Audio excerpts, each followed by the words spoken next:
Welcome to Click. I'm Spencer Kelly. Today we're at the British Library in London. This is one of the largest research libraries anywhere in the world. Now, the building, as you can see, is relatively new, but what's inside dates back to the very beginning of the printed word.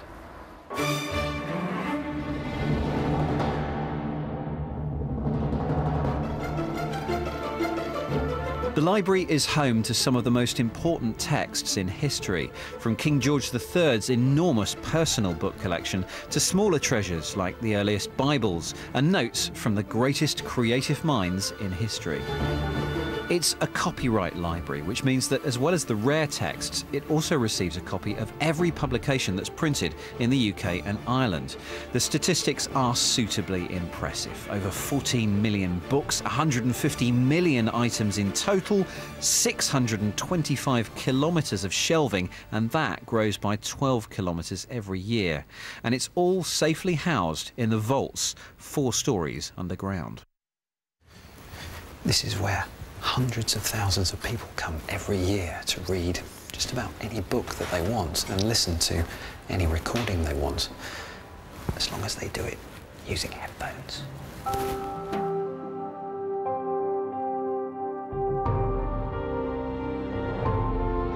And this is where they come to do it.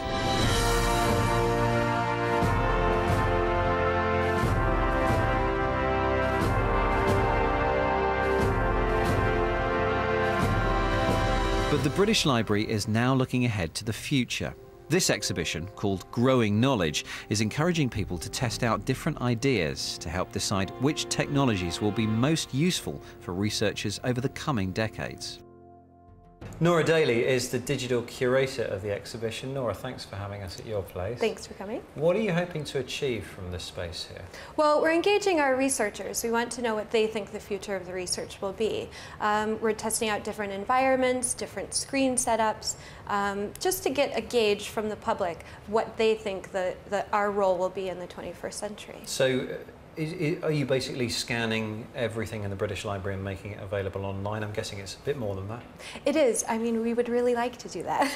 That would be our goal. Access is #1 priority for the British Library. And how likely is it that all the texts that are here will be scanned anytime soon and available online? Well, we're making some headway. We have 65,000 books that we've already scanned with Amazon and Microsoft partnerships, and those will be available. They're available right now on Amazon, print on demand. But the future for us is mobile. So we someday want them to be on Kindle, which should happen shortly, and on iPads, and we're just keeping our eyes open for other areas. 65,000 books down, but there are about 15 million here. That doesn't sound like you're going to finish that anytime soon. No, we would hope to get more partnerships, private, with other institutions, collaborative endeavors. I guess it's not just about scanning the text and leaving it at that, because I've seen optical character recognition that's got a word completely wrong. So how are you going to check that and correct those mistakes in these tens, hundreds of thousands of books? Well, we're hoping to explore options for crowdsourcing and leveraging the internet, leveraging everyone in their homes who might want to contribute. One little tiny task that's spread out amongst millions of people can get this done very quickly. Now, of course, most libraries in the world aren't as well stocked as this one, and they're not reference libraries, they're lending libraries. But in a world where everything is digital, will they actually have anything left to lend? Entertainment is going digital. Music succumbed first and fastest. Movies are now rippable and downloadable to watch anytime, anywhere. And after much resistance, the stubborn paper book is finally beginning to give itself over to the digital revolution. Last year, 5% of the books bought in the US and UK were digital ones, a combination of audiobooks and e-books. Now that's obviously small, but it is growing. Now, libraries are beginning to offer so-called e-lending, something which started in the US and has made its way across the Atlantic. Now, around a quarter of British libraries offer digital book loans. We've noticed that with ebooks we're getting a new kind of customer in, people who felt that they were too busy to use the library before, or for example people who commuted into London every day who were too busy to come in the evening or too tired. And I have at least 2 blind customers who are downloading their own audiobooks now, and they say that's given them freedom so that they can actually make their own choice without having to come to the library with a guide. Overdrive is the digital book distributor used by 13,000 libraries worldwide. You can log on to your library through a web browser or using the smartphone app and then browse an online collection of books. When you see something you like, just click to download it. E-lending means that your library is open 24/7. No money is spent on staff to issue books or return them to shelves. There are no damaged or lost copies, and there are no late returns. But surely there's a bit of a logic problem with libraries loaning e-books. After all, if you want an e-book, you don't physically have to go anywhere to get it. And you're also not limited by how much stock there is. There's always an infinite number of copies of any text that you want to download. And that sounds much more convenient than having to pop down to your local library only to find that the one copy of the book they have is already out. We all want to keep our libraries. The first point doesn't help the argument of those hoping to keep libraries open in this time of government spending cuts. If libraries did all their lending over the web, well, you wouldn't need a physical library at all. And the second point about limitless copies for loan could mean that no one would ever need to actually buy a book at all. And that's understandably worrying the book publishers. This relationship between publishing and libraries is historic, over 100 years old, and we want it to continue into the e-book future.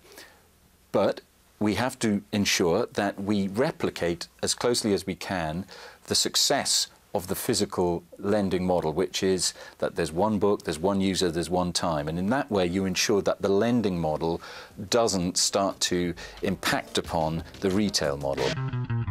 Overdrive attempts to allay those concerns. A local library chooses how many digital copies to purchase, and that limits the number of users who can borrow the e-book at one time. When the loan period is up, the book will expire automatically and return itself to the e-library for other patrons to enjoy. Some libraries use this system, Public Library Online. Here, all reading is done through a web browser. No book is downloaded. You don't need to worry about the availability of a title either. All books can be accessed by many users at one time. The downside is, if your internet connection disappears, so does your book. Also, reading books on a web browser isn't easy on the eyes, and most e-readers don't come with a browser. This is essentially an attempt to tempt the reader into buying the physical book. But the Publishing Association goes one step further still, suggesting that library customers should have to physically visit the library to download an e-book. There need be no difference between doing that in the physical world, where you walk out with a physical book under your arm, or in the digital world where you walk out with an e-reader under your arm, which has a book you've just downloaded. So to my mind, if we can at least get that right, get that duplication right, that's the first step. But even then, not all are convinced. At the start of the year, one of the biggest publishers in the world, Macmillan Publishing US, declared it had no interest in being on libraries' virtual shelves. Some libraries are sticking to physical books, but with a digital twist. Members of the New York Public Library can reserve a book through its website, or alternatively click through to buy it from an online retailer, and the library gets a cut.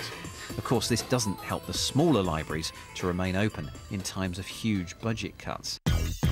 And if more libraries do end up closing, this could be the way we borrow physical books in the future. After members of the Hugo Library in the American state of Minnesota have reserved their books online or at this kiosk, they pick them up from a locker, which is opened using their library card number. No need for an actual library at all. I'm still with Nora Daly, who's the digital curator of the Growing Knowledge exhibition at the British Library. Nora, surely e-books are just another nail in the coffin of certainly local lending libraries. There's a lot of talk in the UK about local libraries being shut due to budget cuts. Yeah, I know. People really like that to they like that dichotomy, that it's either the ebook or it's the traditional format. If you look in my purse, I still have a book, an actual one. So until the books die, the actual paper book dies, you think libraries are still going to exist? It's not even about just the paper books. I